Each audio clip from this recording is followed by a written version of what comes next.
भारतीय संस्कृति में यज्ञ, योग एवं आयुर्वेद जैसी अमूल्य विद्याएं हैं, जिसका मूल है वेद। इतिहास की ओर दृष्टि डालें तो भगवान राम, भगवान कृष्ण से लेकर राजा महाराजाओं, ग्रामवासियों व अरण्यवासी ऋषियों की कुटियों तक नित्य व नैमित्तिक यज्ञों का प्रचलन देखने को मिलता है। मुझे 2 साल पहले सोराइसिस हुआ था और मतलब स्टार्टिंग हुआ था धीरे धीरे और घुटने तक फैल गया था पूरा। तो डॉक्टर साहब के पास जाता था, ट्रीटमेंट कराया, कुछ फ़ायदा नहीं हुआ। मतलब ईचिंग होना और मतलब फैलते ही आ रहा था वो धीरे धीरे करके। तो हमारे एक परम मित्र हैं शशिकांत वाजपेयी जी, तो उन्होंने बताया डॉक्टर साहब के बारे में कि आप एक काम करो अरुण भाई, आप हवन करते हैं डॉक्टर साहब, आप आके बैठ जाया करो खाली, वो कुछ मेडिसिन वगैरह नहीं देंगे, आप खाली हवन में बैठो, देखो आपको फ़ायदा होगा। तो उनकी बात का विश्वास करके मैंने हवन में आना स्टार्ट किया। सुबह शाम हवन में बैठता था मैं। तो उसके बाद क्या हुआ, मेरी पहले तो जो खुजलियाँ होती थी ना, ईचिंग होती थी ना, वो बंद हुई मेरी। और उसके बाद फिर जो उसमें से सफ़ेद कलर का पानी निकलता था वो बंद हुआ। और 15-20 दिन में, मतलब समझो ना 3 हफ्ते में मेरा वो बिल्कुल मतलब ख़त्म हो गया। वो मुझे पाँव में ब्लॉकेज हुआ था, उसकी वजह से ब्लड सर्कुलेशन नहीं हो रहा था। उसकी 7-8 साल मैंने डॉक्टर के पास ट्रीटमेंट ली पर कोई फ़र्क नहीं पड़ा। डॉक्टर ने बोला लास्ट में कि बाईपास करना पड़ेगा। तो वो तो इतनी छोटी एज में करना पॉसिबल नहीं है क्योंकि पूरी लाइफ है सामने। उसके बाद पापा ने सजेस्ट किया कि डॉक्टर के पास चलते हैं, मीरा रोड तारा सिंह जी के पास। यहाँ पे दिखाया, उसके बाद डॉक्टर अंकल ने बोला कि ऐसे ऐसे ट्रीटमेंट शुरू करेंगे तो अच्छा हो जाएगा। उसके बाद मैंने यहाँ 5-6 महीने ट्रीटमेंट ली, हवन में आके रोज़ बैठना सुबह, और धीरे धीरे अच्छा रिजल्ट आ गया। और अभी मैं इतना अच्छी तरह चल सकती हूँ, खड़ी रह सकती हूँ, पाँव में ब्लड सर्कुलेशन भी उतना ही अच्छा हो रहा है। ना मुझे चलने में कोई प्रॉब्लम हो रही है, ना ऐसा कुछ पेन होना, सूनापन होना, क्योंकि ब्लड सर्कुलेशन ज़रा भी नहीं होता था। उसकी वजह से पाँव में सूनापन आ जाता था कि मुझे लगता था तो भी पता नहीं चलता था कि मुझे वहाँ पे लग रहा है कुछ, ज़रा भी वहाँ पे खून नहीं पहुँच रहा था। फिर यहाँ पे आके ट्रीटमेंट लिया, उसके बाद थोड़ा मुझे वहाँ पे फील होने लगा कि हाँ मुझे पाँव में भी थोड़ा सा लग रहा है, तो मुझे पता चल रहा है कि खून पहुँच रहा है वहाँ पे। ये मैं रोज़ बैठती थी आके सुबह। वातावरण में जितने भी टॉक्सिक गैसेज हैं उन सबको हम धारण करते हैं और उस कारण से हमारी जो आयु है दिनों दिन क्षीण होती जा रही है, और उसके लिए हमारे पास कोई उपाय नहीं है जिससे कि हम बच पाएँ। जो हम अलग अलग एलोपैथी लेते हैं, होम्योपैथी लेते हैं, उसमें उतना सामर्थ्य नहीं है, उसमें उतनी जो परमानेंट हमको जो साधन चाहिए, स्वास्थ्य चाहिए, वो उसमें नहीं है। इसलिए हमको अपनी जो भारतीय परंपरा है, भारतीय जो ज्ञान है, जो हमारे ऋषियों ने दिए, उस योग आयुर्वेद यज्ञ के शरण में आना ही पड़ेगा। तो ऐसे जो यज्ञ जिनके अलग अलग नाना प्रकार के सेक्टर से हैं, लाभ करने वाले जगह हैं, वो बहुत सारे हैं। तो जिनको, जैसे मैं शुरू में कहा था, जिनको गायत्री मंत्र पता हो तो गायत्री मंत्र से करें, जिनको एक यज्ञ की जो प्रक्रिया सभी वैदिक मंत्र हैं तो उनसे करें। तो जैसे मैं सामान्य बता रहा था कि यदि किसी को मंत्र ही ना आए तो आप ओम और स्वाहा से इस यज्ञ को कर सकते हैं। ओम और फिर स्वाहा कर दीजिए, ओम स्वाहा और फिर सामग्री। तो यहाँ से आप प्रारंभ करें। उसके बाद फिर गायत्री मंत्र स्मरण कर लिए। गायत्री मंत्र के पश्चात जो ये सारी अपनी प्रक्रिया हैं, इस प्रक्रिया को आप धीरे धीरे सीखते हुए 10 दिन 15 दिन में फिर इसके माध्यम से, क्योंकि मंत्र का एक अलग प्रभाव होता है। जब मंत्र को हम सत्स्वर में बोलते हैं, उदात्त अनुदात्त स्वर में बोलते हैं, जैसे उधर ही दक्षिण भारत में कर्नाटक है, आंध्रा है, तमिलनाडु, केरल में सत्स्वर बोलते हैं अधिकतर, तो उसका एक अलग प्रभाव पड़ता है। जैसे हम संगीत सुनते हैं तो संगीत सुनने से क्या होता है, संगीत सुनने से हमारे अंदर उस प्रकार के हार्मोन्स तैयार होते हैं। यदि हम गलत संगीत सुनते हैं, गलत ध्वनि सुनते हैं, तो हमारे अंदर गलत हार्मोन्स तैयार होते हैं, वो गलत हार्मोन्स फिर हमारे शरीर में एक्टिवेट होकर फिर हमको उस प्रकार से कार्य में संलग्न करते हैं। कोई आतंकवादी बनता है, कोई चोरी करता है, डकैत करता है, कोई माओवादी नक्सली बन जाता है, कोई और दुष्कर्म करते हैं, बलात्कार करते हैं, इत्यादि सारे जो दुष्कर्म हैं इन सबको करते हैं। लेकिन जब हम सात्विक ध्वनि सुनते हैं, सात्विक हम संगीत सुनते हैं, तो उससे हमारे अंदर उस प्रकार के सात्विक हार्मोन्स तैयार होते हैं और वो फिर हमको उस प्रकार से उस मार्ग में प्रेरित करते हैं, शुभ मार्ग में, राष्ट्र निर्माण में, एक व्यक्तित्व समाज निर्माण में। तो यह जो यज्ञ है, इस यज्ञ में जो हम मंत्र उच्चारण करते हैं, इसका भी वही है कि जब हम उसको उच्चारण करते हैं तो एक सात्विक एनर्जी बनती है। वो सात्विक एनर्जी इस वातावरण में फैलकर हमारे शरीर को स्ट्रांग बनाती है। इस वातावरण में जो नेगेटिविटी, जो तत्व हैं, जो धनायन कण हैं, उनको ये रोकने का काम करती है। और जो अन्य जीव जगत हैं जिनको हम हेय दृष्टि से देखते हैं या जिनको हम जानते ही नहीं, तो उन सबको लाभ इससे मिलता है। तो मंत्र का भी एक बहुत बड़ी महिमा है और मंत्र से अलग चिकित्सा भी होती है। तो हमारा तो यह जो हवन है, ये तो मंत्र से युक्त यह चिकित्सा है, यह हवन है। तो ऐसी जो प्रक्रिया है, इसके करने से संपूर्ण जो धरा है वो सुंदर बन जाती। इसको नाभि कहा गया है। अयम यज्ञो विश्वस्य भुवनस्य नाभि, यह संपूर्ण विश्व का केंद्र है। जैसे हमारा निर्माण माँ के गर्भ में नाभि से होता है, हम यहीं से अपना पोषण लेते हैं, यहीं से सारा आहार लेते हैं, यहीं से हमारा विकास होता है। वैसे ही ये संपूर्ण जो धरा है, संपूर्ण जो वसुंधरा है, विश्व है, तीनों लोक है, द्यूलोक, अंतरिक्ष और पृथ्वी लोक है, तीनों लोकों का जो संतुलन है, पोषण है, वो इसी यज्ञ से, इसी कारण से इसको नाभि कहा गया है, केंद्र कहा गया है। तो ऐसे यज्ञ के करने से हमारा जीवन ही पुण्यों से युक्त हो जाता है। हम स्वयं तो पुण्यों से युक्त होते हैं, साथ ही हम दूसरों को भी पुण्य से युक्त करते हैं। तो आइए पुनः हम गायत्री मंत्र से करते हैं। ओम भूर्भुवस्वः तत्सवितुर्वरेण्यं भर्गो देवस्य धीमहि धियो यो नः प्रचोदयात् स्वाहा। ओम भूर्भुवस्वः तत्सवितुर्वरेण्यं भर्गो देवस्य धीमहि धियो यो नः प्रचोदयात् स्वाहा। ओम भूर्भुवस्वः तत्सवितुर्वरेण्यं भर्गो देवस्य धीमहि धियो यो नः प्रचोदयात् स्वाहा। ओम भूर्भुवस्वः तत्सवितुर्वरेण्यं भर्गो देवस्य धीमहि धियो यो नः प्रचोदयात् स्वाहा।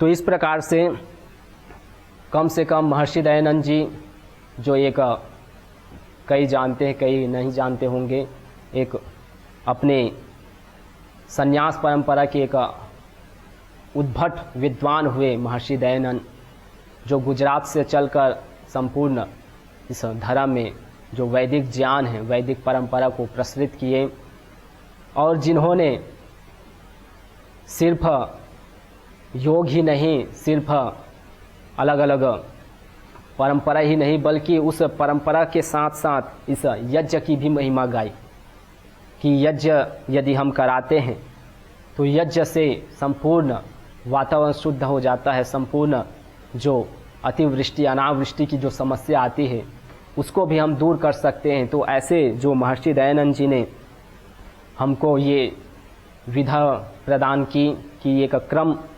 और इसमें 4 प्रकार की जो हम हवन सामग्री जो प्रयोग करते हैं, उसमें 4 प्रकार के हम द्रव्यों का प्रयोग करते हैं। आप जो देख रहे हैं मेरे सामने, इसमें हम 4 प्रकार के जो द्रव्य है उसको डाले हुए हैं। पहला जो द्रव्य है वो है पुष्टिवर्धक, जिसमें हम अक्षत चावल डालते हैं, जौ डालते हैं, जिसमें हम तिल डालते हैं, अलग अलग जो पौष्टिक हैं, जिसके करने से हमारे अंदर पौष्टिकता आती है, बल ताकत सामर्थ्य आता है। द्वितीय है रोगनाशक, जिसमें हम चिरायता है, कालमेघ है, मंजिष्ठ है, माजू फल है, जिसमें हम नीम डालते हैं, गिलोय डालते हैं। तो ये अपामार है। तो अलग अलग जो हम रोगनाशक डालते हैं तो इससे हमारे शरीर में या वातावरण में जो बीमारी है, रोग है, वायरस, बैक्टीरिया, फंगस इत्यादि, प्रोटोजोआ इत्यादि है, ये सारे छट जाते हैं, दूर हो जाते हैं। और फिर तृतीय जो हम इस द्रव्य में हवन सामग्री में डालते हैं वो तृतीय है मिष्ठान्न। मीठा पदार्थ हम डालते हैं, इसमें खांड डालते हैं, मिश्री डालते हैं, इसमें हम मुनक्का डालते हैं, इसमें हम द्राक्षा, मुनक्का और छुहारे इत्यादि हैं। साथ में आपके हमने जो डाले हैं ये बादाम हैं, मखाना है। तो ये सारे जो है मिष्ठान्न के साथ साथ ये सुगंध कारक, पौष्टिक तो है ही, सुगंध कारक के साथ ये मिष्ठान्न भी है। और मिष्ठान्न के साथ जो सुगंध कारक जो मुख्य रूप से जो हम प्रयोग करते हैं वो है बेलगिरी है, गुलाब पुष्प है, उसके साथ हम गुग्गल डालते हैं। सामने आप देख रहे हैं मेरे ये गुग्गल, जो सुगंध कारक होने के साथ साथ रोगनाशक भी है, तो गुग्गल का हम प्रयोग करते हैं। दालचीनी ही, लौंग ही, इलायची है, तो ये सारे 4 प्रकार के जो वस्तुएं हैं इसको हम मिलाकर एक हवन सामग्री तैयार करते हैं। तो इस प्रकार से जब हम हवन सामग्री डालते हैं तो ये पूर्ण रूप से जो दोष है उसको दूर करने के लिए सामर्थ्यशाली बन जाता है।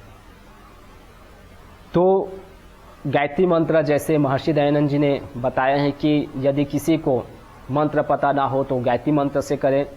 और जिनके पास समय कम है, जैसे आज का समय है कि आज समय का अभाव है, हर कोई व्यस्त है, अपनी अपनी दिनचर्या में सभी लगे हुए हैं, तो समय का अभाव है, तो समय के अभाव में भी हम कैसे यह हवन कर पाएँ, कैसे यह यज्ञ कर पाएँ, तो उसके लिए कहा गया कि कम से कम 16 आहुति प्रत्येक जो याज्ञिक हैं, जो यज्ञ करने वाले हैं वो करें। 16 आहुति, और 16 आहुति कितना समय लगता है, कम से कम 10 या 15 मिनट।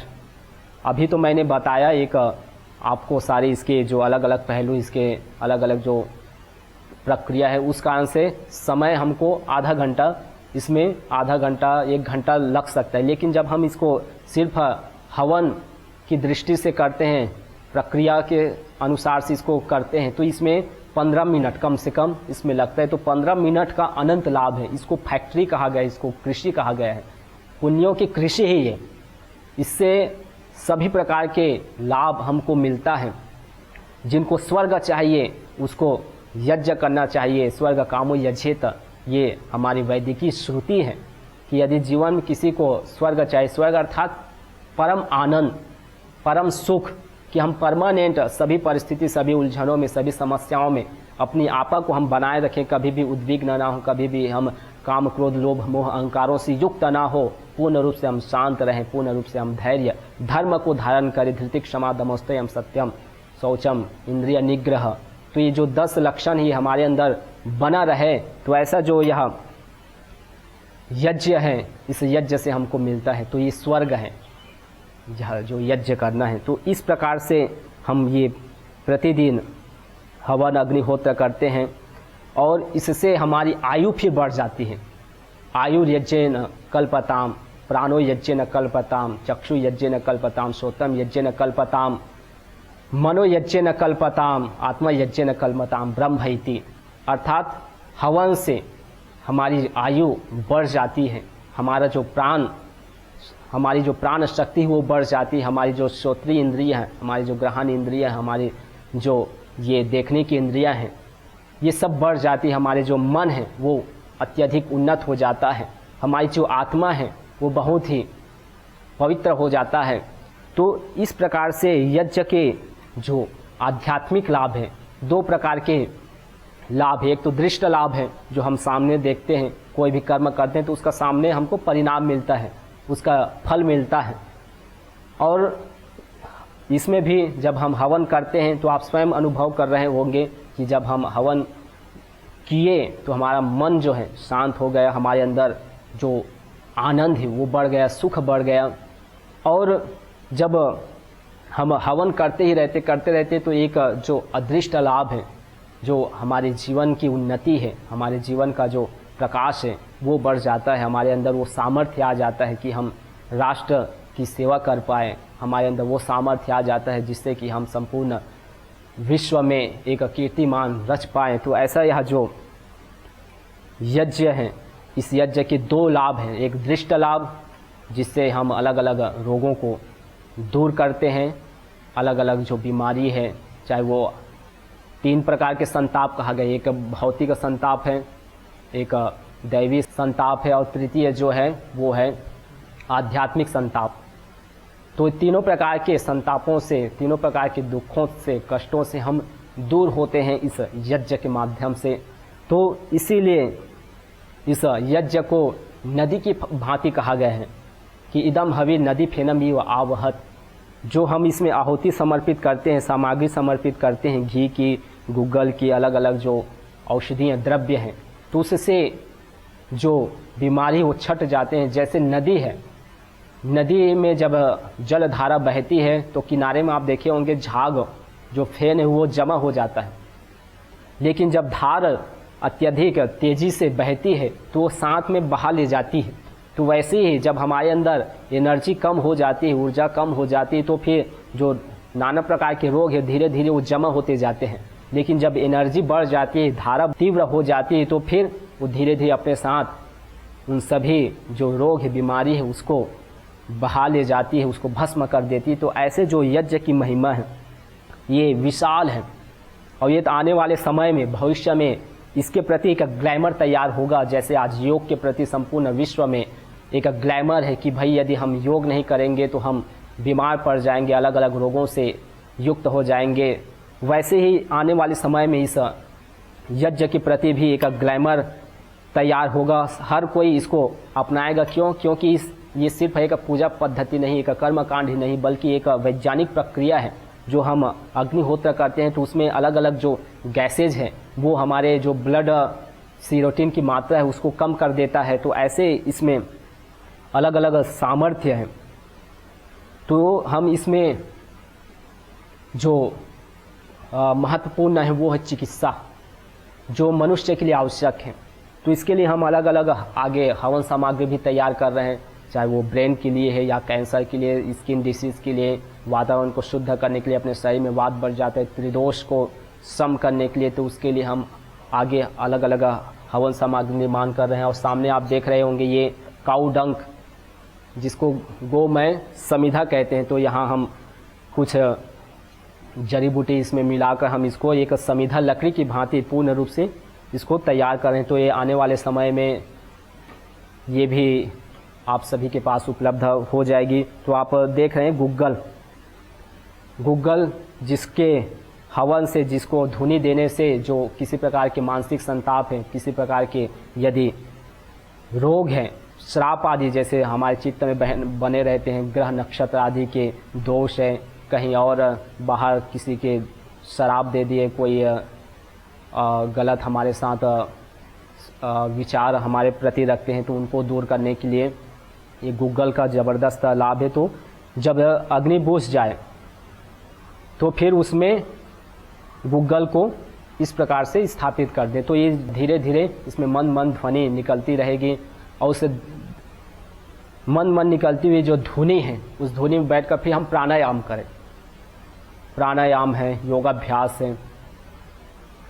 तो इसके डीप ब्रीदिंग, इनहेल एक्सहेल, जब हम श्वास प्रश्वास गति करते हैं तो अत्यधिक मात्रा में हम प्राण ऊर्जा को धारण करते हैं। और जब हम हवन करें तो कम से कम अपने जो शरीर में वस्त्र हैं ये पतले हो, जिससे कि हमारे बाहर भी स्पर्श हो, इसकी जो भैषज प्राण ऊर्जा है, प्राण वायु हमारे शरीर में भी लगे, बाहर और अंदर भी श्वास के माध्यम से हमारे संपूर्ण शरीर को ये रोग मुक्त करें। तो ऐसा जो यह गूगल है, और जिनको अलग अलग रोग हो जाते हैं तो हम उसमें भी ऐसे धुनी दे देते हैं, और इसकी जो ये जो धुआं निकल रहे हैं इसको हम फिर सेवन करते हैं, क्योंकि अग्नि का स्वभाव उसको सूक्ष्म, अति सूक्ष्म कर देना, जो भी हम पदार्थ डालते हैं उसको सूक्ष्म कर देना।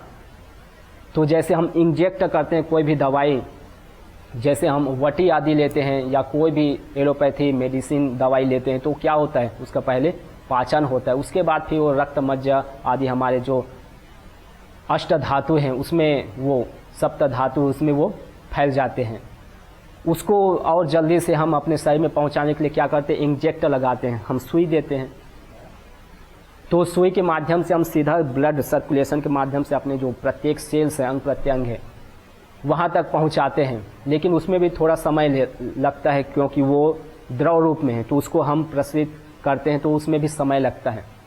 लेकिन जो हवा है वो इतना सूक्ष्म है कि उसको हम श्वास के माध्यम से लेते हैं तो उसका कोई पाचन नहीं होता, वो हमारे लंग्स के माध्यम से, हमारे हार्ट और हार्ट के माध्यम से सर्वत्र हमारे शरीर के प्रत्येक बॉडीज़ में वो सर्कुलेट होकर प्रत्येक अंग तक शीघ्र अतिशीघ्र पहुंच जाते। तो इसलिए जो ये हम प्राणायाम में हम प्राण को अत्यधिक मात्रा में धारण करते हैं तो इसका जो परिणाम मिलता है वो इसी कारण से मिलता है हमको शीघ्र, कि हम अधिक से अधिक प्राण ऊर्जा को धारण करते हैं, हम शुद्ध वायु को धारण करते हैं, वो बिना समय लिए हमारे अंग प्रत्यंग तक तुरंत पहुंच जाता है। तो इस कारण से जब हम हवन करते हैं तो हवन में जितने भी मेडिसिन्स हैं, जितने भी हर्बल मेडिसिन्स हैं, उसको हम अपने अंदर अधिक से अधिक मात्रा में धारण करते हैं। और इससे चिकित्सा के तो हमारे पास अनेकों उदाहरण हैं। अलग अलग जो विभाग है उसमें मुंबई में अपने हैं, दिल्ली में हैं, जगह जगह जो यज्ञ से लाभान्वित लोग हैं उनकी एक अनंत लिस्ट है। तो उसी में मैं आपको एक बताना चाहूँगा कि एक बहन जो करीब 20 वर्ष की जिनकी आयु है, मुंबई से, और उनको ब्रेन ट्यूमर हो गया। जब उन्होंने चिकित्सा की दृष्टि से जब अस्पताल में उनको ले जाया गया, उनके जो माता पिता अभिभावक हैं, तो कहा गया कि जी इसका तो एक ही इलाज है कि इसको या फिर ऑपरेशन हम करें तभी ये बचेगी, नहीं तो फिर इसका और कोई समाधान नहीं है। तो जैसे तैसे फिर उनके जो अभिभावक है वो इसको ऑपरेशन कराएं और इसमें करीब 30 लाख तक का रुपए लग गया। और कहा गया कि हम ऑपरेशन तो कर रहे हैं लेकिन हम ये नहीं कर सकते कि ये स्वस्थ होगी नहीं होगी, ये कोमा में भी जा सकती है। और इस प्रकार से जैसे कहा वैसे ही वो कोमा में फिर ऑपरेशन के बाद चली गई। करीब 6-7 माह हॉस्पिटल में पड़ी रही, कोई चेतन नहीं शरीर में, पूर्ण रूप से जीरो, पूरे शरीर में जगह जगह नली लगे हुए, यूरिन के लिए, भोजन के लिए, शौच के लिए, सभी जो प्रक्रिया है उसके लिए पूरे शरीर में नली लगी हुई थी। अब कोई साधन नहीं, सारे जो डॉक्टर से सभी ने हाथ उठा दिए कि भाई ये हमारे बस की बात नहीं, हम तो इसमें कोई अब कुछ नहीं कर सकते। और इस प्रकार से फिर अंतिम जो गवर्नमेंट के अस्पताल है वहाँ पर ले गए, उन लोगों ने भी कहा कि ये हम तो कुछ नहीं कर सकते। फिर अंतिम में कहा कि अब एक ही रास्ता है कि आप लोग इसको अपने घर में रखो और जो ये लिक्विड ले रहे हैं अलग अलग नलियों के माध्यम से, उसी से इनके जीवन चलेगा। अब ये कोई हम कुछ नहीं कर सकते कि क्या इसके आगे जीवन होने वाला है। तो इस प्रकार से जो उनके अभिभावक, उनके माता पिता उस बच्ची को लेकर आई, और ये बच्ची जो है बीएससी इंजीनियरिंग के स्टूडेंट थी फाइनल। तो इनको जब घर में लेकर आए और कहीं से इनको संपर्क हुआ कि भाई यज्ञ से जो रोग है वो ठीक होते हैं, तो ये एक अपने जो वहाँ पर कार्यकर्ता महोदय नरसिंह भाई जी उनके संपर्क में आए और फिर कहा कि हम हवन करते हैं, हम ये भी नहीं कर सकते कि इससे चिकित्सा होगी, ये ठीक हो जाएंगे, हम कर देख सकते हैं, क्योंकि जो शास्त्रों में बात कही गई है, कुछ हमने जो अनुभव की उसके माध्यम से हमने देखे कि यज्ञ से कुछ चिकित्सा होती है। तो इस प्रकार से जब प्रतिदिन उनके घर में जाकर ये हवन करने लगे तो आप यकीन नहीं करेंगे 1 महीना के बाद उनके जो हाथ हैं और पूर्ण रूप से ऐसे मुड़ गया था, सारे जो उनके हाथ पैर। तो उसमें धीरे धीरे चेतना आई, धीरे धीरे उनके हाथ पैर में मूवमेंट होने लगा, हिलने लगा, और पूर्ण रूप से 3 महीना के पश्चात आप विश्वास नहीं करेंगे, पूरा उनकी जो सारी जो शरीर में नलियाँ थी वो निकल गई, और निकलने के बाद वो पूर्ण रूप से स्वस्थ भी हो गई। 4-5 महीना में पूर्ण रूप से वो स्वयं बोलने लगी, देखने लगी। सारे जब उसको पुनः डॉक्टर के पास ले गए उसके और चेकअप के लिए, तो सारे डॉक्टर हैरान रह गए कि ये क्या हो गया, आप लोगों ने क्या किए, और आप इस विधा को बताइए जिससे कि हमारे पास इस प्रकार के और जो मरीज हैं उनको हम बताएं। तो ऐसे सारे डॉक्टर उनको देखने आए, पूछने के लिए आए कि आप लोगों ने क्या किए, जो हमने 7-8 महीना में नहीं कर पाए, आप लोगों ने उसको 3-4 महीना में खड़े कर दिए इस प्रकार से। तो ये एक अद्भुत यज्ञ की जो महिमा ये अद्भुत है। तो इस यज्ञ को हम करें, इसको अपनाएं और आप स्वयं देखेंगे कि आपके जीवन में किसी प्रकार की कोई अवरोध है, कोई बीमारियां हैं, तो निश्चित रूप से वो दूर होंगे, निश्चित रूप से आप स्वस्थ बनेंगे, शांति को प्राप्त करेंगे। मुझे हार्ट का प्रॉब्लम था, ये सही बात है। मेरे 2 ब्लॉकेज थे, मैं बहुत सारा इसमें हार्ट अटैक भी हुआ था एक बार। हार्ट अटैक की वजह से मैं चेक कराने गया था, 2 ब्लॉकेज थे और उस समय मैंने बड़े से बड़े हॉस्पिटल में इधर एडमिट भी हुआ, 1 दिन 2 दिन के लिए, और 3 दिन नॉर्मल हॉस्पिटल में हुआ। वहाँ से पूरा चेकअप हुआ, मेरा पूरा चेकअप का सर्टिफिकेट वगैरह सब है। उसके बाद में मैंने डॉक्टर साहब के यहाँ से मेरी वाइफ के कहने पे मैंने शुरुआत की हवन के थ्रू। सिर्फ हवन के थ्रू मैंने सारा मेरा जो हार्ट का प्रॉब्लम्स था वो सॉल्व हो गया है। स्वस्थ और एकदम फिट हूँ अभी। वहाँ से आया तो एकदम ऊपर से नीचे नहीं चल पड़ता था, तो डॉक्टर, मैं बहुत दवा किया, कुछ फायदा नहीं हो रहा था। डॉक्टर साहब ने बोला मेरे को दवा सब फेंक दीजिए, आप मेरे पास आ जाइए। मैं इनसे आया, जुड़ गया, ये एकदम ठीक हो गया, एकदम चलने लगा। और पहले भी मैं घुटने में दर्द था, दवा किया, ठीक नहीं हुआ, तो यज्ञ में आया, तब मेरे को सब ठीक हो गया। जो भी तकलीफ होता है ना, यज्ञ में आता हूँ, बैठता हूँ, एकदम सब ठीक होता है। यज्ञ भारतीय संस्कृति का मूल है। तो आइए हम संकल्प लें, संसार के श्रेष्ठतम कर्म यज्ञ को अपनाएं। पिंड और ब्रह्मांड में संतुलन कायम करने वाले यज्ञ को अपने जीवन का अभिन्न अंग बनाएं एवं प्रकृति मां के प्रति अपने ऋणों को अदा करें। विश्व स्वास्थ्य का एक नारा, यज्ञ से होगा जग उजियारा। भारतीय संस्कृति की अमूल्य विरासत यज्ञ की महिमा को जानने हेतु वैदिक चैनल पर प्रतिदिन प्रातः एवं सायं 11:30 बजे यज्ञ महिमा कार्यक्रम से जुड़ें। विशेष जानकारी हेतु संपर्क करें।